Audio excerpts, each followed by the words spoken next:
George William Hegel. So basically ये जो Hegel साहब थे बड़े इंटरेस्टिंग इंसान थे, क्योंकि उन्होंने ना फिलोसॉफिकल वे में हिस्ट्री को एक्सप्लेन करने की ट्राई की। ठीक है, फिलोसॉफिकल तरीके से, मतलब इनका कुछ अलग ही पर्सपेक्टिव था हिस्ट्री को लेके। अब ऑब्वियसली इन्होंने साइंटिफिक मेथड भी यूज किया, अब इन्होंने हिस्टोरिकल मेथड भी यूज किया, लेकिन इनका मेन क्या था मालूम है? कि history should be an indicative of progress. मतलब अगर हिस्ट्री प्रोग्रेस नहीं बताती है तो वो हिस्ट्री होगी ही नहीं। ठीक है, और हिस्ट्री की प्रेजेंटेशन भी टाइम टू टाइम चेंज होगी, डिपेंडिंग अपॉन लोग कैसे हैं, डिपेंडिंग अपॉन कौन लिख रहा है उसको। तो ये सब चीजें जॉर्ज हेगल ने बोली। ठीक है, ये सब चीजें नोट करना बेटा। तो Hegel was a German philosopher. He insisted that the historical reality should be presented in a logical manner. जैसे मैं तुम लोग कल बता रहा था कि तुम लोग बोलोगे कि भगवान ने किया है सब कुछ, सब डिवाइन ने किया है, तो वो हिस्ट्री नहीं है बेटा, इट शुड बी लॉजिकल। अगर किसी ने कोई चीज की है तो उसका प्रूफ दो। देखो, बिलीव करना नहीं करना तुम्हारे ऊपर है, लेकिन तुम उसका प्रूफ दो। जब तक तुम किसी चीज का प्रूफ नहीं दोगे तो किसी चीज के बारे में तुमको बोलने का कोई हक नहीं है। ठीक है, तो ये उन्होंने बोला। और उन्होंने क्या बोला? हिस्ट्री का जो टाइमलाइन है इट शुड बी प्रोग्रेसिव। ठीक है, और हिस्ट्री का जो प्रेजेंटेशन है, लिखने का तरीका है, बोलने का तरीका है, समझने का तरीका है, विद टाइम चेंज होगा ही, क्योंकि अलग अलग लोग आएंगे, अलग अलग लोग अपने अपने तरीके से लिखेंगे। किसी के लिए कोई अच्छा होगा, किसी के लिए कोई बुरा होगा। क्लियर है सब लोग को इधर तक मैंने क्या बोला? चलो, वेरी गुड, सुपर। नेक्स्ट, अभी नेक्स्ट इसको मैं थोड़ा मिटा देता हूँ यहाँ पर। ठीक है, चलो। वेल जी, आई थिंक कोई आपकी स्क्रीन नहीं दिख रही है, अक्षी बोल रही है।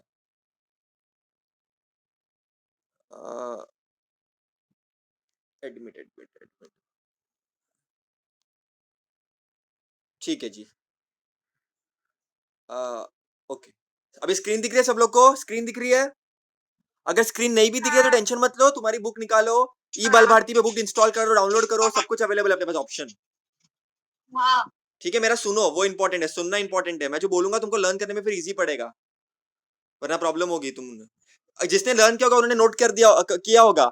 जिस दिन सिखाया उस दिन अगर तुम लोग लर्न करोगे तो फटाफट लर्न होता है। अग्री करते हो कि नहीं करते हो? अग्री करते हो?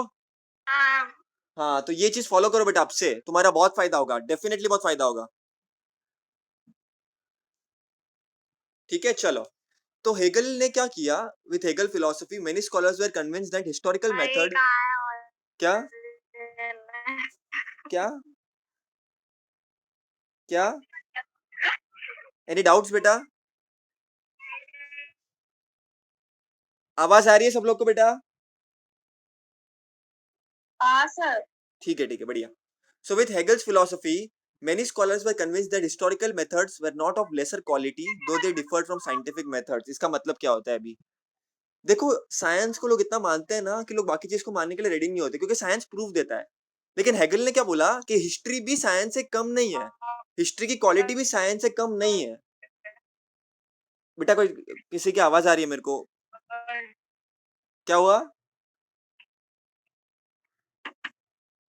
बेटा? किसी की आवाज आ रही है, कोई डाउट पूछ रहा है शायद, आई थिंक। पर्सनल चैट पे लिख दो, चाहिए तो तुम लोग को। ओके, चलो ठीक है, बढ़िया। हाँ, तो बाद में उसने क्या बोला कि history is not of lesser quality if you understand history properly and if you write history properly, then आपको बहुत सारी चीजें का नॉलेज मिल सकता है। और उसने अपनी बुक लिखी, encyclopedia of philosophical sciences, and उसकी एक और बुक थी, रीजन इन हिस्ट्री, तो जो बहुत वेल नोन थी। अब ये हेगल के बारे में ये सब चीजें इंपॉर्टेंट नहीं है, हेगल के बारे में ये इंपॉर्टेंट है कि हेगल का सबसे बड़ा पर्सपेक्टिव और पॉइंट ऑफ व्यू क्या था। अब तुम जो आगे पढ़ने वाले हो तुमको बहुत अच्छा लगेगा, क्योंकि हेगल ने वो बहुत अच्छी चीज लिखी है आगे की। ठीक है, तो थोड़ा उसके ऊपर ध्यान देना, ये बॉक्स के ऊपर ध्यान देना, ये बॉक्स बहुत इंपॉर्टेंट है। हेगल ने क्या बोला? अगर आपको किसी भी चीज को समझना है तो उसके दोनों पर्सपेक्टिव को समझना पड़ेगा। फॉर एग्जाम्पल, अभी लॉकडाउन हुआ है, सभी लोग बहुत परेशान है कि यार घर पे बैठना पड़ रहा है ना, हम बाहर नहीं जा पा रहे हैं, कुछ कर नहीं पा रहे हैं, घूम नहीं पा रहे हैं, डर का माहौल है। लेकिन हेगल के हिसाब से पता है क्या होता है? ये टाइम आना जरूरी है सो दैट तुम आगे का टाइम को एंजॉय कर सको। मतलब देख, कभी अपन ने सोचा था ऐसा कि घर पे बैठना पड़ेगा? कभी अपन ने सोचा था कितनी परेशानी झेलनी पड़ेगी सब लोग को? तो अभी अपन ये फेस कर रहे हैं, तो बाद में अपन ज्यादा खुश होंगे जब सिचुएशन बेटर होगी ना, तो चीजें अच्छी होगी ना तो अपन ज्यादा खुश होंगे। क्यों पता है? क्योंकि अपन ने ये टाइम देखा हुआ है। समझ रहे हो? जैसे तुमको सुख सुख तुमको कैसे फील होता है जब तुमको दुख तुम वो करते हो, एक्सपीरियंस करते हो। तो हैगल ने वही बोला, आप कोई भी चीज को समझोगे कब? जब उसका अपोजिट सिचुएशन समझोगे। ट्रू को समझने के लिए फॉल्स को समझना पड़ेगा, गुड को समझने के लिए बैड को समझना पड़ेगा। तो ये सब चीजें आपको समझनी पड़ेगी। तो ये हैगल ने बोला। ठीक है बेटा? और इसको हम बोलते हैं डायलैक्टिक्स। ठीक है? The method of opposite is called as dialectics. Very important ना बेटा, बहुत इंपॉर्टेंट है ये डायलैक्टिक्स। सब लोग को समझ रहे हैं मैं क्या बोल रहा हूँ? डायलैक्टिक्स। हाँ, अब उसने क्या बोला मालूम है? कि अगर समझो फॉर एग्जाम्पल मैं कोई थियरी दे देता हूँ कि Mokshit is a bad person, तो मैंने ये थियरी रख दी। फिर कोई और आके बोलेगा नहीं नहीं नहीं बाबा, Mokshit is a good person. तो ये थीसिस मैंने डाला, Mokshit is a bad person. ठीक है, ये मैंने थीसिस डाल दिया, ये मैंने एक थियरी डाल दी। लेकिन कोई और आएगा जो बोलेगा Mokshit is a good person, तो उसको हम बोलेंगे एंटीथीसिस। एंटी मतलब अपोजिट, अपोजिट टू थीसिस। फिर दोनों को हम पढ़ेंगे। जैसे फॉर एग्जाम्पल कसाब अच्छा था, कसाब बुरा बुरा था। तो दोनों चीजों को हम पढ़ेंगे, कसाब अच्छा था बुरा था। उसके ऊपर कोर्ट में जज अपना फैसला सुनाएंगे और उसके बेसिस पर जज नया थियरी देगा। समझ रहे तुम लोग क्या बोल रहे हो? जैसे मैंने कल बताया था, अगर 100 लोग भी बोले कि कोई चीज गलत है तो वो चीज को मानो मत कि वो गलत है। सबका सुनो, सबका पॉइंट ऑफ व्यू सुनो। जब तक आप सबका नहीं सुनोगे तो आप कोई कंक्लूजन पे नहीं आ पाओगे। ठीक है? जैसे ट्रू को समझने के लिए फॉल्स को समझना जरूरी है, गुड को समझने के लिए बैड का होना जरूरी है। तो अगर अपने को लाइफ अच्छे से जीनी है तो हमारी लाइफ में मुश्किलें आनी चाहिए। तुम लोग को पता है रविंद्रनाथ टैगोर? रविंद्रनाथ टैगोर, किसी को पता है रविंद्रनाथ टैगोर कौन? हाँ, सबको पता होगा रविंद्रनाथ टैगोर कौन है। अब रविंद्रनाथ टैगोर ने बहुत अच्छी चीज बोली थी एक बार भगवान को। उनकी एक पोयम थी, जब मैं 9th-10th में था तो एक पोयम थी रविंद्रनाथ टैगोर की, बहुत अच्छी पोयम थी। वो पोयम में पता है क्या लिखा था रविंद्रनाथ टैगोर ने? रविंद्रनाथ टैगोर ने लिखा था कि भगवान मुझे आप मुश्किलें दो, अब जितना हो सके मुझे मुश्किलें दो। अपन क्या बोलते हैं, भगवान अपने को मुश्किलें नहीं चाहिए, हमको सुखी रहना है। लेकिन रविंद्रनाथ टैगोर क्या बोलते थे? मुझे मुश्किलें दो, मुझे दुख दो, मुझे सब कुछ दो, क्योंकि जब मैं ये सब लूंगा तभी मैं सुख का आनंद कर पाऊंगा। ठीक है? तो ये सब भगवान को बोलते थे। फिर भगवान को पता लास्ट में क्या बोलते थे वो? कि मुझे दुख तो दोगे लेकिन दुख को सहन करने की शक्ति दो। तुम लोग को समझ रहा है मैं क्या बोल रहा हूँ? दुख दो चलेगा, दुख सुख जीवन का पहलू है, पार्ट एंड पार्सल है, तो आप वो दो मुझे, वो मैं हकदार हूं उसका। लेकिन आप मुझे उसको सहने की ताकत दो। मतलब अगर आप मेरे साथ बुरा कर ही रहे हो लेकिन आप मुझे सहने की ताकत भी नहीं दे रहे हो, तो वो दुख सुख मुझे मत दो भगवान। लेकिन जब मुझे ताकत दोगे आप सहने की तो मैं दुख भी सहूंगा, सुख का मजे भी लूंगा। तुम लोग को समझ रहे हैं मैं क्या बोल रहा हूँ? तो हेगल की फिलॉसफी बहुत इंटरेस्टिंग है बेटा। तो सब लोग को समझ रहे हैं मैं क्या बोल रहा हूँ? Is it clear? कोई भी चीज को समझना है तो दोनों सिचुएशन समझना जरूरी है।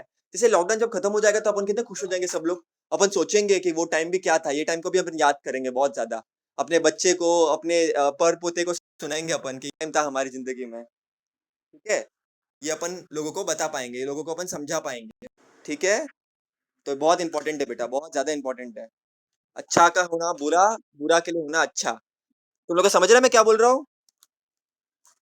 तो बेटा किसी एक जन को रीड करना पड़ेगा। कौन रीड करेगा बताओ मेरे को? ये बहुत इंपॉर्टेंट पैराग्राफ है। किसी एक जन को रीड करना पड़ेगा। मैं रीड कर देता हूँ बेटा, चलेगा? According to Hegel, grasping the meaning of any two events in terms of two different opposites. ठीक है बेटा? और उसने क्या बोला? फिर understand good, we have to understand bad, and this method of opposite is called as dialectics. उसके लिए अपन एक थीसिस प्रपोज करेंगे कोई चीज, और उसके अपोजिट एंटीथेसिस बनाएंगे अपन। और लास्ट में फिर थीसिस एंटीथेसिस। मोक्ष इज इन 10th स्टैंडर्ड, एक जन बोल रहा है ये थीसिस हो गया। कि कोई एक जन बोल रहा है मोक्ष इज इन 4th स्टैंडर्ड। तो उन दोनों के बेसिस के अपन लॉजिकल आर्ग्यूमेंट लेंगे, दोनों सुनेंगे अपन, दोनों की बातें सुनेंगे अपन। फिर अपन लास्ट में बनाएंगे एक कंक्लूजन पे। ठीक है? उसको हम बोलेंगे सिंथेसिस, जो नया बनकर आया है, जो नया कंक्लूजन है। तुम लोग को समझ रहा है बेटा? ये बहुत इंपॉर्टेंट आंसर है बेटा। मार्क करो, पूरा पैराग्राफ मार्क करो 2.1। बेटा ये पूरा पैराग्राफ मार्क करो 2.1। बेटा ये पूरा पैराग्राफ मार्क करो 2.1। ओन वर्ड्स में लिखना है, रट्टा नहीं मारना है बिल्कुल भी। 2.1, 2.1 पूरा मार्क करो बेटा। ये सबने मार्क किया? बेटा सबने मार्क किया? बेटा सबने मार्क किया? बेटा मार्क करो 2.1, very very important. Extremely important answer. अब मैं तुम लोग को बोल के सुनाता हूं कैसे इसको एग्जाम में लिखना है। According to Hegel, he said that we have to understand two direct opposites. In order to understand good, we have to understand bad. In order to understand true, we have to understand false. And this method of opposites is called as dialectics. And in this method, a theory is proposed is called thesis, and then we proposed opposite to thesis, antithesis. Then we discuss thesis, then we discuss antithesis, and we come at the logical discussion and we form synthesis. तुम लोग को समझ रहा है? जैसे रिया is in 8th standard, एक thesis लिख दिया किसी ने, ठीक है? किसी जन ने लिख दिया रिया इज इन 12th स्टैंडर्ड, तो ये थीसिस एंटीथीसिस दोनों समझेंगे अपन। तो यहाँ पर क्या होगा? थीसिस भी गलत है, एंटीथीसिस भी गलत है, तो ये आर्ग्यूमेंट ही गलत है। तुमको समझ रहे हैं मैं क्या बोल रहा हूँ? तो लॉजिकली अपन चीजों को समझेंगे। समझ रहे हैं तुम लोग मैं क्या बोल रहा हूँ? सब लोग क्लियर है बेटा? बहुत इंपॉर्टेंट है बेटा, बहुत, मैं बोल रहा हूँ बहुत इंपॉर्टेंट है। तो ये आंसर ओन वर्ड में पढ़ना है। मैंने बच्चे देखे कोई कोई जो पूरा पूरा रट्टा मारते हैं, बिल्कुल रट्टा नहीं मारना है तुमको। ओन वर्ड्स में खुद के दिमाग पे खुद के अंडरस्टैंडिंग से पढ़ना है। कोई भी चीज को रट्टा नहीं मारना है बेटा। और बेटा एक और चीज रिक्वेस्ट है मुझे तुम लोग से, जब भी मैं ओरल लूँ। हाँ, क्या क्या बोल रही है? कोई बोल रहा है बेटा कुछ? आवाज नहीं आ रही है? आह, अब आ रही है बेटा, अब आ रही है आवाज? अब आवाज आ रही है? अब आवाज आ रही है बेटा? ओके बेटा, गुड गुड गुड जी, गुड। अब एक और रिक्वेस्ट है बेटा, मैं जब भी कोई टेस्ट लूं या जब भी मैं कोई ओरल लूं, बेटा कोई प्लीज कॉपी मत करना, ये रिक्वेस्ट है। मैं तुम लोग के लिए मेहनत कर रहा हूँ, तुम लोग अगर कॉपी करोगे तो कोई मतलब नहीं निकलेगा।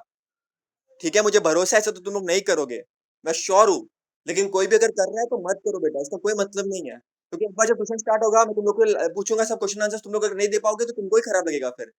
इसके लिए पढ़ो, कॉपी मत करो। देखो ऑनलाइन में मैं आ नहीं सकता तुम्हारे घर पे देखने को कौन कॉपी नहीं कर रहा है, कौन कर रहा है।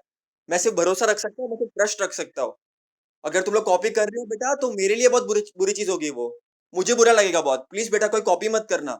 कम मार्क्स तो कम मार्क्स बेटा, तुम्हारे मार्क्स में किसी को बोलने नहीं वाला हो। और खराब फील जैसे करने जैसा कुछ नहीं है बेटा, तुम लोग अपने आप इंप्रूव करो बेटा, तुम लोग को खुद को खुशी होगी। सबको क्लियर है बेटा ये बात? कोई कॉपी नहीं करेगा, प्लीज बेटा। क्योंकि मुझे ऐसा लग रहा है, एक दो पेपर मैंने देखे तो मुझे ऐसा डाउट गया। मैं नाम नहीं लूंगा किसी का भी, लेकिन मुझे ऐसा डाउट गया बेटा। एंड हो सकता है आई एम गलत, मे बी हो सकता है कि मेरा सोचने का रॉन्ग होगा वो उस टाइम पे, लेकिन इसके लिए मैं बोल रहा हूँ। ठीक है बेटा, ध्यान रखना। आगे बढ़े बेटा, अभी 2.1 हो गया बेटा, 2.1 आंसर मार्क कर दो बेटा। अब नेक्स्ट आंसर बहुत इंपॉर्टेंट है बेटा, बहुत ज्यादा इंपॉर्टेंट है। ठीक है, इसको मैं मिटा देता हूँ। सबको आवाज आ रही होगी आई होप। बेटा सब म्यूट कर दो चाहिए तो। कोई बंदूक छोड़ रहा है बहुत। ये कौन है बंदूक, बंदूक कौन खेल रहा है? कौन बंदूक बंदूक खेल रहा है? चलो बेटा नेक्स्ट आंसर, लियोपोल्ड वॉन रैंके। ठीक है, स्टार्ट करें बेटा ये, स्टार्ट करें बेटा ये। चलो बेटा गुड जी, स्टार्ट करते हैं। Leopold von Ranke. अब इसका प्रोनाउंस करने का अलग अलग तरीका होता है अलग अलग जगह पे। ये बंदा था बर्लिन यूनिवर्सिटी का, जो कि जर्मनी में है। ठीक है बेटा, एंड उसने क्या बोला कि डॉक्यूमेंट्स बहुत इंपॉर्टेंट है हिस्ट्री में, ओरिजिनल डॉक्यूमेंट्स का बहुत बहुत इंपॉर्टेंस है। मतलब अब हिस्ट्री को बिना डॉक्यूमेंट्स के नहीं बोल सकते। आपका मन हो गया, आपने कुछ भी बोल दिया, ऐसा हिस्ट्री नहीं होता। हिस्ट्री में डॉक्यूमेंट्स का इंपॉर्टेंस बहुत है बेटा, वो भी ओरिजिनल डॉक्यूमेंट्स का।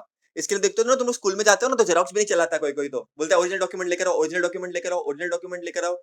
तो बेटा हिस्ट्री में डॉक्यूमेंट्स का केयर करना बहुत जरूरी है, इसीलिए म्यूजियम्स इतने इंपॉर्टेंट है। तुम लोग समझ रहे हो बेटा? म्यूजियम में everything is stored properly, museum में everything is kept properly, so that you can go, you can see the original document even today।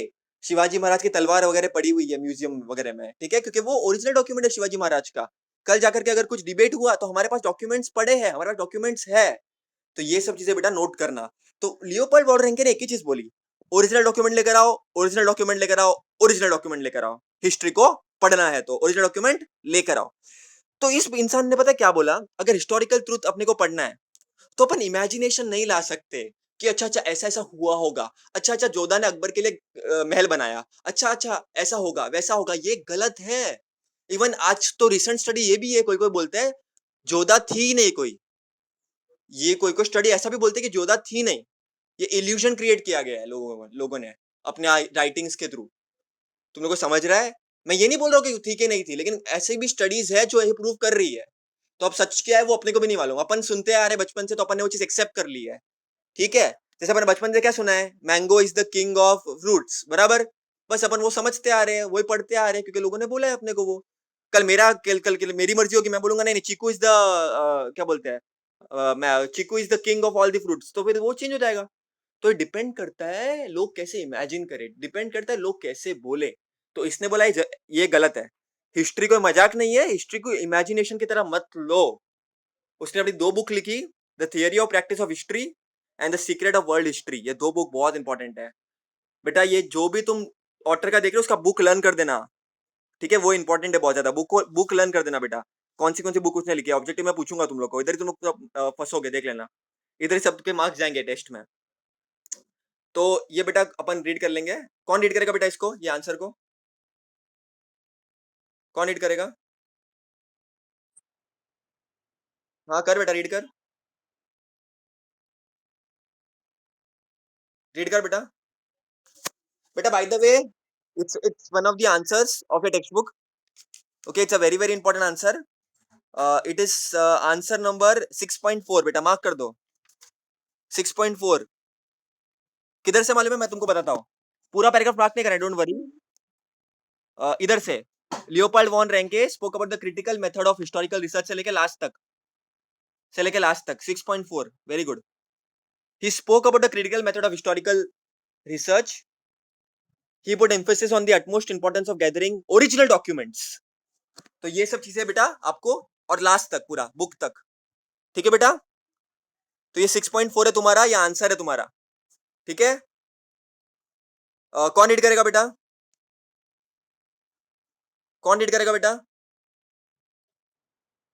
कौन, मैं कौन? हाँ बेटा रीड कर।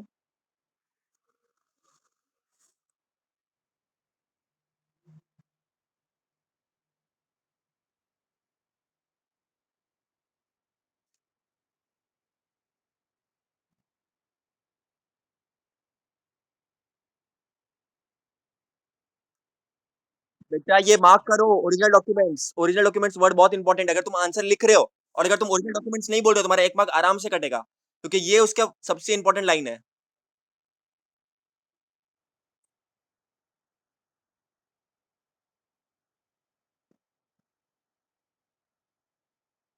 करेक्ट,